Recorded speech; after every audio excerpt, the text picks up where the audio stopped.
Bueno, muchachos, ¿cómo están? Vamos a hacer un ejemplo de prueba de hipótesis. Para eso tenemos el que se muestra en pantalla. ¿Listo? Lo vamos a leer. Dice, se refiere a que un gobernante en algún país del mundo sugiere que los empleados de una panadería en ese país ganan alrededor de 2 millones, ¿sí? En la moneda nacional mensual, ¿sí? Sin embargo, pues debido a que eso genera dudas en la población, usted decide hacer una encuesta.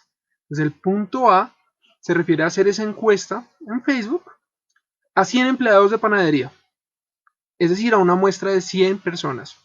Y como resultado obtiene que la media de esa muestra es 1.5 millones y una desviación estándar de 0.1 millones, es decir, de 100.000. Entonces el objetivo es utilizar una prueba de hipótesis para determinar si lo que dice el gobernante es cierto o no. A continuación, emplearemos una serie de 4 pasos para determinar lo que acabamos de mencionar, es decir, aceptar o rechazar la hipótesis. El primer paso es entonces definir las hipótesis. Como sabemos, de la metodología de prueba de hipótesis se proponen dos. La primera es la hipótesis nula H sub 0, que es la que nosotros consideramos como cierta inicialmente. Y la segunda es la hipótesis alternativa. Es importante que recordemos que son mutuamente excluyentes, es decir, si ocurre una, la otra no puede ocurrir. En cuanto a la hipótesis nula, vamos a suponer que el dato conocido, el dato que consideramos cierto, es un salario mensual de 2 millones por empleado de panadería, ¿listo? Es decir, como lo acabamos de colocar. Mu, que representa la media, es igual a 2 millones de pesos. Sin embargo, también debemos aclarar que como el objetivo es determinar un salario, ¿sí? O determinar la prueba de hipótesis para un salario, vamos a suponer inicialmente que ese mu es mayor o igual a 2 millones de pesos. Y es lo que vamos a buscar aceptar o rechazar. O sea, como acabamos de colocar, que el salario sea mayor o igual a 2 millones. Ahora definimos la hipótesis alternativa, que es lo siguiente. Esa hipótesis alternativa va a ser complementaria a la nula que ya habíamos definido como mayor o igual a 2 millones en moneda nacional. Por ende, la hipótesis alternativa debe ser igual o debe ser manejada como el promedio de salario menor a 2 millones en moneda nacional. Hagamos un paréntesis.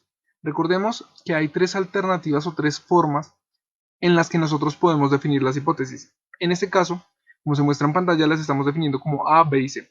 La primera alternativa es definir a mu como una igualdad en la hipótesis nula. Mu igual a 2 millones. En la segunda alternativa tenemos a mu mayor o igual a 2 millones, tal y como estamos haciendo en el ejercicio. Y en la tercera alternativa tenemos mu menor o igual a 2 millones. Ahora, esas son las tres. Como sabemos, la hipótesis alternativa debe ser opuesta, ¿sí? Porque es mutuamente excluyente con la hipótesis nula, es decir, la hipótesis alternativa va a ser lo contrario a la hipótesis nula. Al costado derecho de esas definiciones vemos tres campanas dibujadas. Para cada una el área que se señala es diferente en términos de posición, porque recordemos que esa área corresponde a la significación y esa significación es un porcentaje de error que vamos a tolerar. Pero cada área es distinta porque cada una sigue el signo que se está empleando en la hipótesis alternativa. Entonces, en el primer caso, cuando la hipótesis alternativa es diferente, se manejan las colas de la campana. Cuando estamos hablando de la forma B, que nos define la hipótesis alternativa como mu menor a 2 millones, se maneja la cola izquierda de la campana. Y finalmente, en la alternativa C, cuando mu es mayor a 2 millones, se maneja la cola derecha de la campana. El segundo paso es definir una significancia alfa. Este valor es equivalente al error que nosotros estamos dispuestos a aceptar. Por ende, vamos a asumir que nosotros estamos dispuestos a aceptar o a tolerar un error del 5%. ¿Sí? También es posible hacerlo con un error del 1%, del 10%, según como nosotros consideremos. Pero por ahora, para este ejemplo, vamos a suponer que vamos a tolerar un error del 5%. Es decir, un alfa igual a 0,05. Recordemos ahora que alfa es el área bajo la curva de una campana, pero esta área se va a escoger según si es una cola izquierda o una cola derecha o las colas extremos de la función, dependiendo de la hipótesis alternativa. En este caso, como nuestra variable de análisis es el promedio de un salario, mu, se debe tener en cuenta que cuando esta variable, es decir, mu, tiene el símbolo de menor que, se toma la cola izquierda de la función. Ahora, si por el contrario, el operador de la hipótesis alternativa fuera un mayor que, se tomaría la cola derecha de la campana. ¿Listo? Eso a modo de ejemplo. El tercer paso es obtener los valores crítico y de prueba. El primero que vamos a obtener es el valor crítico, el cual, como ya sabemos, puede provenir de tablas o incluso de cálculos hechos, por ejemplo, en Excel. Por ahora nosotros vamos a optar por calcularlo mediante una tabla. ¿Listo? Entonces vamos a proceder. Lo primero que debemos determinar es a qué tabla vamos a recurrir. Y para saber a qué tabla vamos a recurrir, debemos definir el tamaño de la muestra.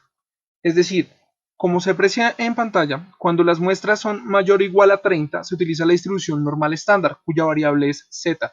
Si la muestra es menor a 30, se utiliza la distribución t-student, cuya variable es la t. Para este caso en particular, nuestra muestra es de 100 empleados de panadería, ¿sí? Muestra obtenida a través de una encuesta por Facebook. Por ende, dado que la muestra es de 100, la variable que vamos a utilizar es la variable z. Y a partir de ahí ya sabemos qué tabla podemos buscar en Google o qué distribución de probabilidad podemos emplear en una hoja de cálculo. Por ejemplo, en esa tabla que se aprecia en pantalla podemos ver los valores que se adecúan a la búsqueda de la variable z. Los valores que se encuentran en el centro de la tabla, es decir, los que ahora están encerrados en color rojo, corresponden a los valores posibles de alfa que nosotros podemos tomar.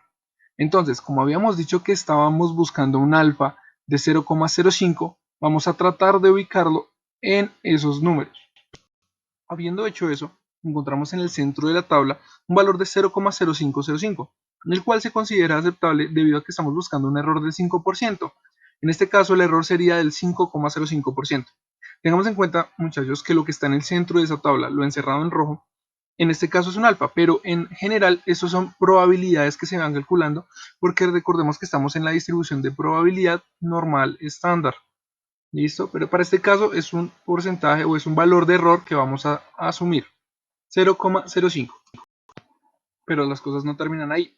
Habíamos dicho que queríamos obtener el valor de z y para eso vamos a hacer lo siguiente. Estamos parados en el punto del 0,05. ¿Listo? Vamos a irnos hacia la izquierda a la primera columna. Es decir, vamos a localizar ese 1.6.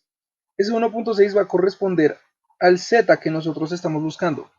Sin embargo, para darle un poco más de precisión, a ese 1.6 le vamos a sumar, porque eso es la metodología de la tabla, el valor que se encuentra en la primera fila, es decir, el 0,04 que en este momento se está encerrando.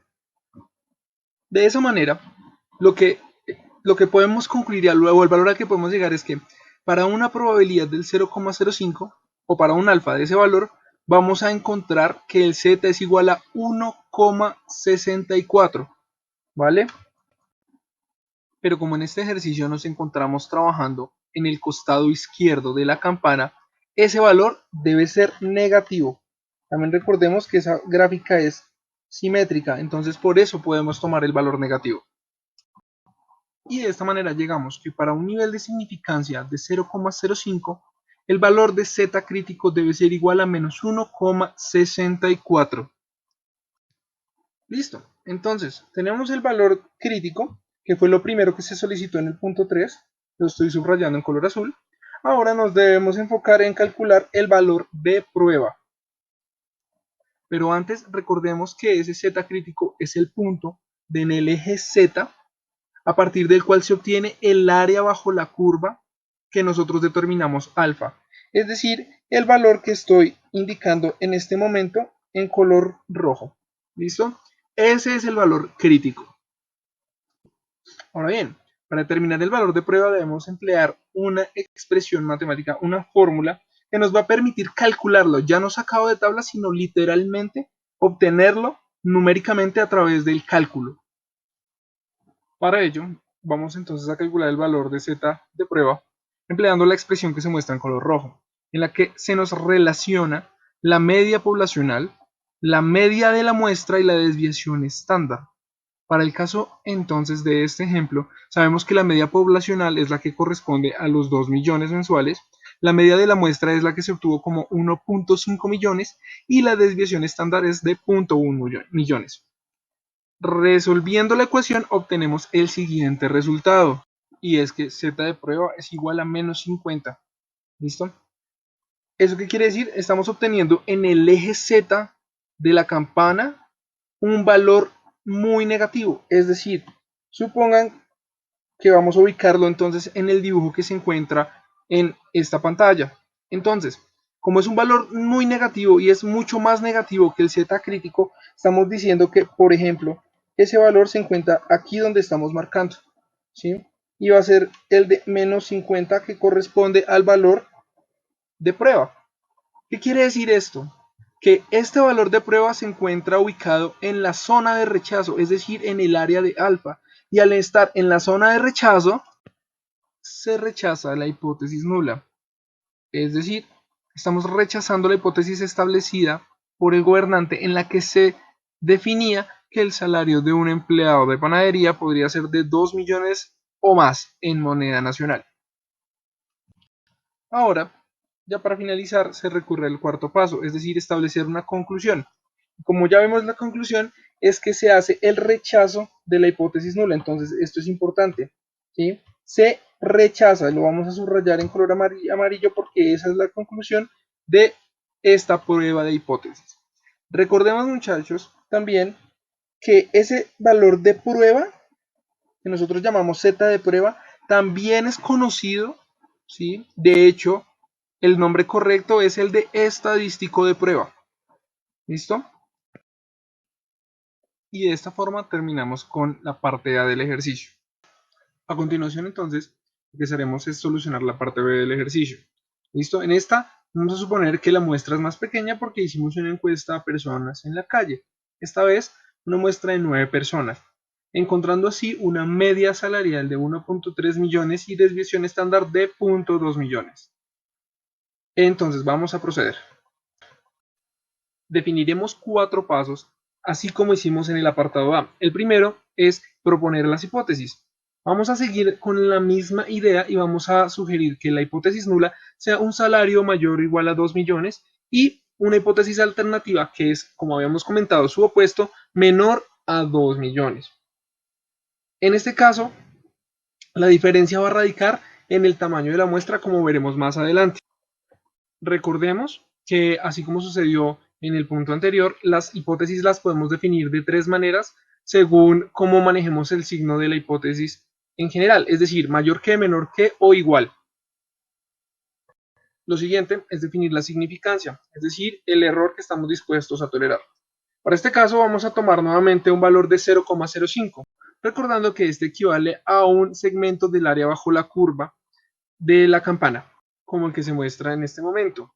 También se debe recordar que se toma la cola izquierda debido a que dependemos del signo de la hipótesis alternativa, de la operación más bien. Si es menor que, mayor que, así como vimos en el punto anterior. Como tercer paso, vamos a determinar qué distribución de probabilidad podemos emplear. Para esta situación, dado que la muestra es de 9 empleados, es decir, menor a 30, vamos a irnos por t-student, es decir, la variable t. Para ello emplearemos la tabla que se muestra en pantalla, ¿sí? Esta es la tabla correspondiente a la distribución de probabilidad de t-student. En la primera fila ubicamos el alfa que nosotros determinamos, es decir, 0,05 en este caso. Como vemos, entonces ya está ubicado en un recuadro azul. Adicionalmente, tenemos que ubicar en la primera columna de la tabla los grados de libertad aplicados en la distribución de probabilidad de t-student. ¿Qué es esto? Básicamente es tomar el número o el tamaño de la muestra y restarle un 1. De esa manera, como nuestra muestra era de 9 personas, al restarle 1 obtenemos un 8 grados de libertad, o sea, el valor que estamos encerrando en este preciso momento. Ya obteniendo estos dos, es decir, el 0.05 y los 8 grados de libertad, determinamos el valor en el cual se cruzan, ¿sí?, tanto la fila con la columna, y de esta manera podemos saber cuál es el correspondiente valor para t. En este caso, el valor equivale a 1,860, que es el que estamos mostrando en este preciso momento. ¿Listo? Ahora, como estamos trabajando en la cola izquierda, para el caso de este ejemplo, el valor tiene que ser negativo. Por tanto, vamos a decir que el valor t de prueba tiene que ser igual a ese mismo número, pero negativo. Entonces, el t de prueba va a ser igual a menos 1,86. ¿Listo? Ese sería nuestro punto de prueba para la distribución de probabilidad de t estudiante. Ahora lo que hacemos es, pues lo anotamos en nuestro desarrollo del ejercicio y lo ubicamos en la gráfica. Como vemos, ahora lo que se debe calcular es el estadístico de prueba, el cual se obtiene mediante la fórmula que se expresa en color rojo. En ella relacionamos la media poblacional, la media muestral, la desviación estándar de la muestra, que se simboliza con la letra S, y el tamaño de la muestra n, que para este punto o para este literal es de 9 empleados. Haciendo el cálculo respectivo llegamos a la conclusión de que el t de prueba es igual a menos 10,5. Cuando lo ubicamos en la gráfica nos damos cuenta que nos encontramos definitivamente en zona de rechazo, por lo cual podemos ya llegar al último paso del desarrollo de la prueba de hipótesis, es decir, nuestro cuarto paso, el cual corresponde a la conclusión como tal. Por ende, decimos que rechazamos la hipótesis nula, es decir, rechazamos la hipótesis planteada por el gobernante en la que se plantea que los empleados de una panadería ganan en promedio 2 millones en moneda nacional al mes. Muchas gracias.